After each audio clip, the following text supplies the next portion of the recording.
If you haven't seen the previous video in this series, follow the link on your screen or click the link in the description or pinned comment below.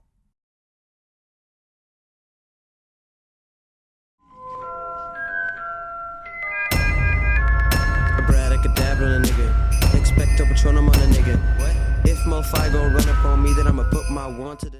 Having a "The books do not matter" banner at the top of your video in order to shield yourself from having to do any research on these characters through reading. The books absolutely matter, especially in the first couple of Harry Potter films, where the dialogue is damn near lifted from the books word for word. Tell me, why is Harry Potter a Caucasian male from England and not an Asian woman from Thailand? It's because the book said so. Therefore, the book is the basis from which literally everything in this movie derives. Only until the movies tell you otherwise do you not consult the books on anything. The screenwriter did not create these characters. J.K. Rowling did. I can't let you out, Hedwig. I'm not allowed to use magic outside of school. Harry tells Hedwig he can't use magic to open the cage to let him out, but there's a key in the lock. Is turning a key magic? First of all, Hedwig is a female, so you mean let her out. Second, you're not understanding the context here. Vernon, since he assumes Hedwig is a magical creature, especially since she can deliver mail, which no ordinary owl can do, the assumption will be that Harry is doing magic at home, which will get him into trouble. Hang on. How do you know my friends haven't been writing to me? How does a house elf like Dobby get out of the house so often to steal letters from Harry's friends? Has he been wandering around outside snatching owls out of the air? This movie clearly shows that Dobby can perform magic. He not only is able to curse a bludger, but levitate a cake and apparate with the snap of his fingers. Do you really need an explanation for how he snuck out of the Malfoy house and intercepted mail? There's no way in hell Harry hears this flying car. The only way he could have been woken up just in time to see it is, you guessed it, magic. Nonsense. The scene you're talking over clearly shows that the car is making noise. The closed captions literally prove that. Ron. Fred. George. Thanks for the roll call, Harry. Jeremy yells at the screen cliche.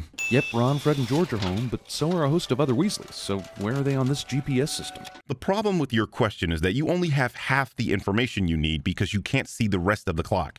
Here is the full clock. You can see that one of the locations on the clock is bed. Dad works in the Ministry of Magic. Harry and Ron had a whole year to get to know each other, and Ron's dad's job never came up? You realize they were very much preoccupied with finding out what Fluffy was guarding most of the year, right?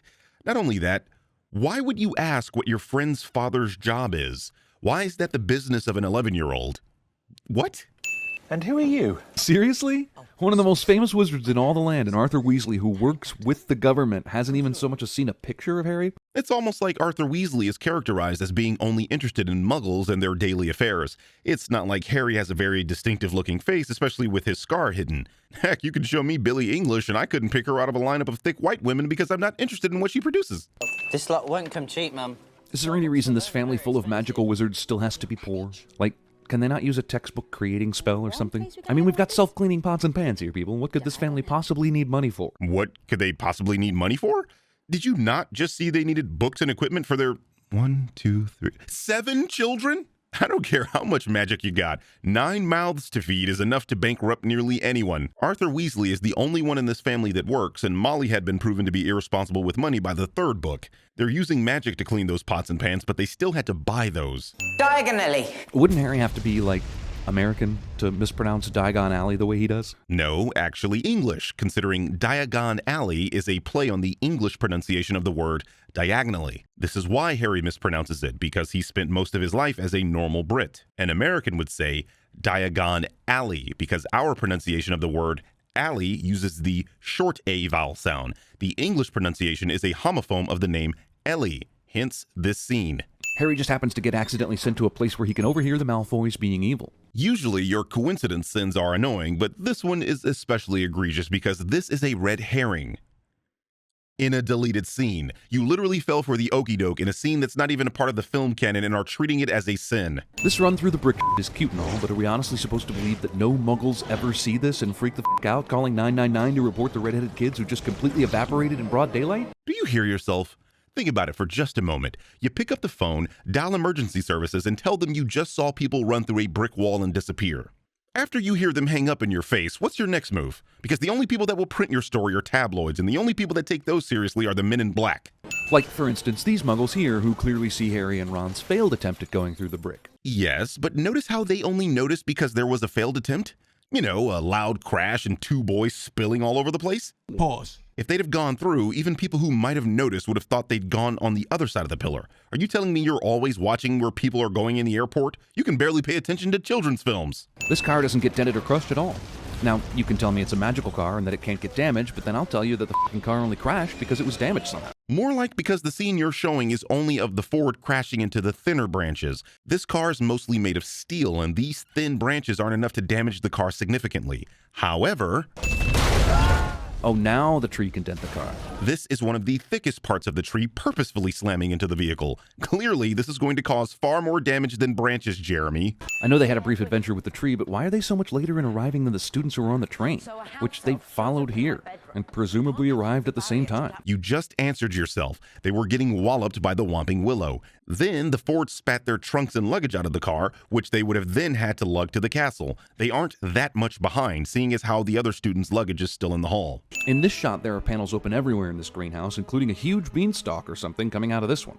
But then when the camera actually goes down into the greenhouse, none of the panels are open. Except you're literally showing a scene of the tree going out of one of the panels right here. Mandrake or Mandragora?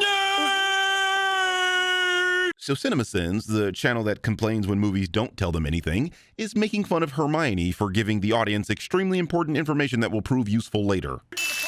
So wait, one mandrake scream causes the whole class to put their hands over their ears while wearing earmuffs, but 30 mandrakes all screaming at once brings no discomfort whatsoever. When Jeremy was writing this sin, he clearly was looking at his keyboard and not Ron's face.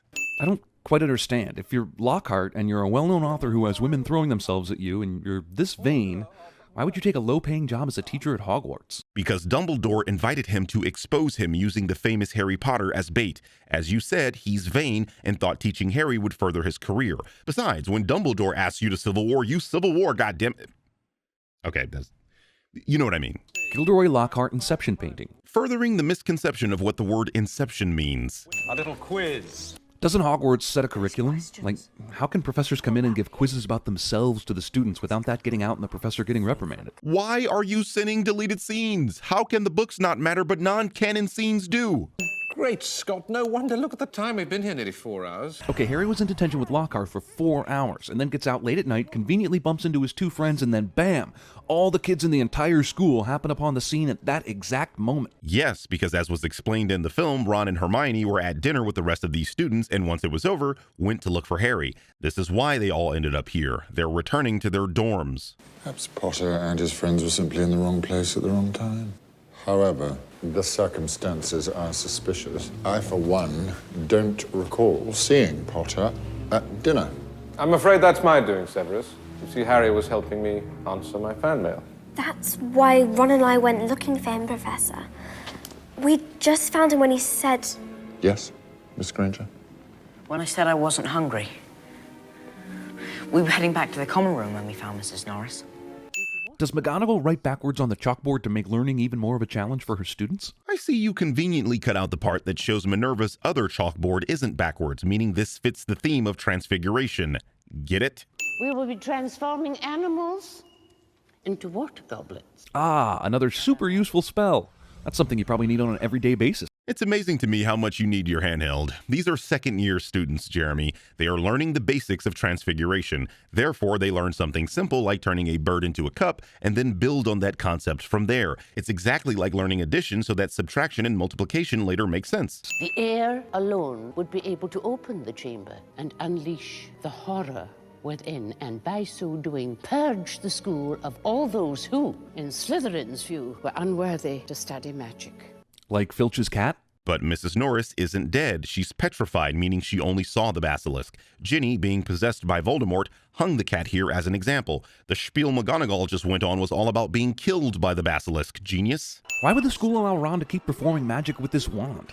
It seems like it would be a danger to himself and everyone around him. It's not that they are letting him, it's that they don't know. Ron hasn't told anyone about it because it was broken during the flight to the school. Beyond that, we've already established that Ron is poor. This wand was a hand-me-down anyway, so it's not like he can just take a trek down to Ollivander's. And why doesn't a school full of magical items have, like, a spare wand lying around somewhere that this poor bastard can use? Because, as we've already established, the wand chooses the wizard, which is what happened with Ron's hand-me-down. Remember Harry basically destroying Ollivander's shop in the first movie? You'd have to be an exceptional wizard to use someone else's wand without it choosing you, and do we think that applies to second-year Ronald Weasley?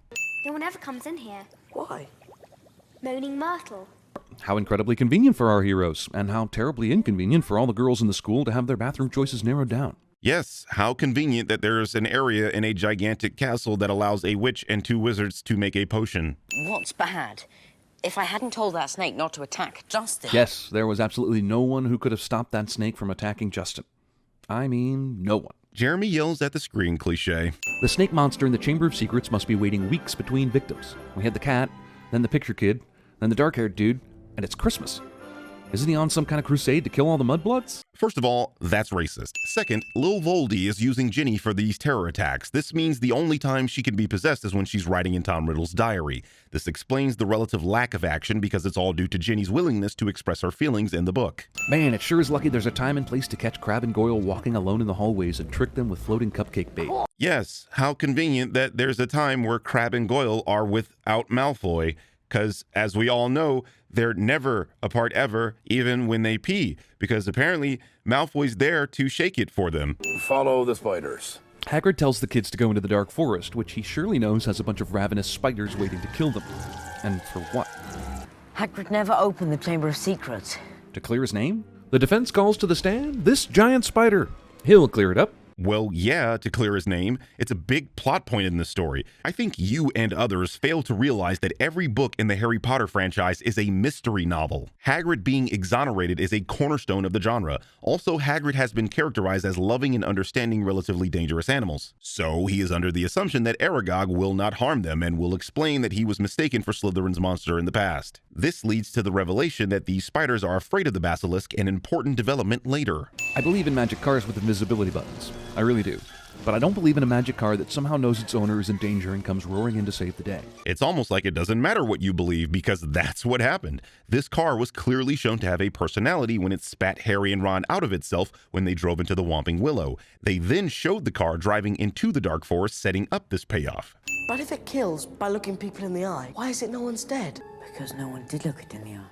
Colin saw it through his camera. Justin must have seen the basilisk through nearly head to Nick. And Hermione had the mirror. And Mrs. Norris? There was water on the floor that night. This is the most convenient and luckiest set of circumstances ever for numerous characters to defy death. Yeah, and this is how Joanne wrote the story. But you know what's even more convenient and lucky? That you are all here watching this video. Out of the quintillions of sperm cells, it just so happened to be us, in this moment, experiencing now, when just one of those cells being different would have changed this entire equation. Do you see how calling things convenient and lucky doesn't mean it would never happen? Spiders flee before it. This page about the basilisk clearly states that the crowing of the rooster can kill it. But instead of seeing that important information, Harry focuses on the spiders flee from it and ends up going into the Chamber of Secrets completely roosterless. That's kind of part and parcel for a Gryffindor, though, isn't it? Jumping into the fray to save one's friends without really thinking it through like, say, a Ravenclaw would. There's a reason they have these houses, Jeremy. They serve a narrative purpose to show you the kind of personalities these characters have. The real sin is that they found the Chamber of Secrets but didn't immediately tell McGonagall or Snape, not that they didn't bring a goddamn chicken to a snake fight. Who is it that the monster's taken, Minerva? Ginny Weasley. How does she know which student was taken? The message just says her without mentioning a name. I think Jeremy is forgetting that McGonagall is the head of Gryffindor House and would know if one of her students were missing. Also, there was a scene where Minerva stated quite clearly that no child would be without a chaperone, meaning if a student is missing, they would be the one that was taken. How hard do you think it is to do a head count, my dude? Well, I must say, when I took the job... It's completely illogical that Dumbledore would ever have hired a bumbling, useless wizard like Lockhart to be any kind of teacher at Hogwarts. Then you don't know Dumbledore. Even if you want to discount the books, it's clear that Albus hired him to expose who he really was. This is how Dumbledore operates throughout the entire series. Why is this a problem again? How does a memory generated from a diary pick up Harry's wand? Ho, ho, ho, it's magic, you know. So how did Fawkes the Phoenix get past the spot where the rocks caved in and blocked the path? I'm so glad you asked. Harry Potter and the Chamber of Secrets, page 207. It's a shame you had to see him on a burning day, said Dumbledore, seating himself behind his desk. He's really very handsome most of the time. Wonderful red and gold plumage. Fascinating creatures, phoenixes. They can carry immensely heavy loads. Their tears have healing powers, and they make highly faithful pets. No. That's not gonna work. Future Birdman? What are you doing here? You're not a Gryffindor. How did you get the password to our common room? What? This is green screen. Lights there's lights over there. Microphones right here. It's cool, but we ain't at Hogwarts.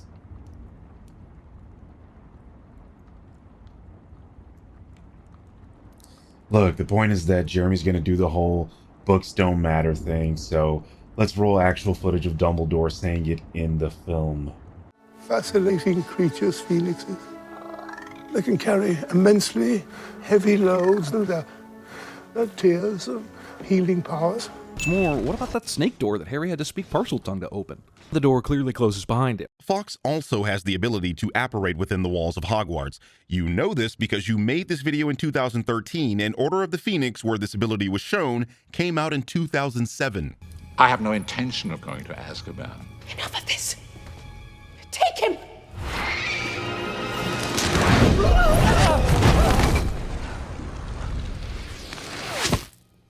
You must have shown me real loyalty down in the chamber. Nothing but that could have called Fawkes to you. Well, it's either that or the convenient storytelling. But this was explained in the film. Dumbledore explicitly states that help will be offered to those that need it in his absence. He was very clearly referring to Fawkes. Nothing about this is convenient because it was set up prior. So the rule is the house elf becomes free when the master presents him with clothes. Is this really presenting clothes to Dobby? Does Malfoy have to specify every time he gives Dobby a basket of laundry? Now, these aren't your clothes, Dobby. These are for cleaning. This is all accidental and without the master's knowledge. This rule and this loophole are stupid. The point is that Malfoy gives Dobby the sock with no intention of ever keeping the sock for himself. In other words, that sock does not belong to Malfoy in the way that his laundry does. Presenting a house elf with socks in this way is a loophole Hermione tried to exploit later on. I know we want to have a nice Dobby saves Harry moment here at the end, but was Lucius Malfoy seriously about to use the death curse on Harry right here outside Dumbledore's office? I just would like to point out here that Jeremy is assuming Lucius is attempting the killing curse. He's right, as Malfoy is trying to kill Harry here, but Jeremy would only have knowledge of the killing curse if he's read the books or seen the fourth film, because that curse isn't revealed until then. So, of course, this means the morons that want to come to CinemaSins' defense over me using Order of the Phoenix 3 sins ago can kiss my ass. Goodbye, Dumbledore. Hope you don't look and sound completely different next time I see you. What an amazingly insensitive sin. This man died. Have some fucking respect. I guess this opens the door for me to continue sending your videos if you perish before I do, eh? Look who's eating the apple now.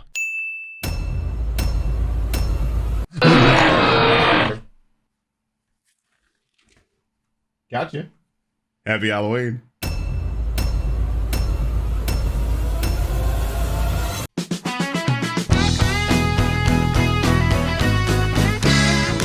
Fawkes also has the ability. Presenting a house elf with socks. Presenting a house elf with socks in this way is a loophole Hermione tried.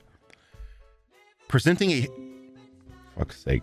Also, there was a scene where Minerva stated quite clearly that no child would be without a chaperone. Jesus, that's a mouthful. Presenting a house elf with socks in this way is a loophole Hermione tried to. Presenting a house elf with socks in this way is a loophole Hermione tried. Is a loophole. Presenting a house elf with socks in this way is a loophole Hermione tried to exploit later on. Hermione. Presenting a house elf with socks in this way is a loophole Hermione. I cannot say Hermione's name. Fuck Hermione. Presenting a house elf with socks in this way is a loophole Hermione tried to exploit. Jesus fucking Christ. Presenting a house elf with socks in this way is a loophole Hermione.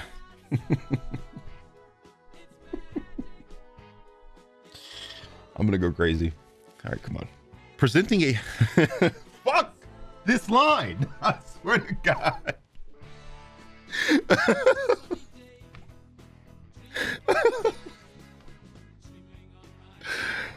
Yeah, this is going in the outtakes. Christ. Never seen a day break. Feeling on my pillow.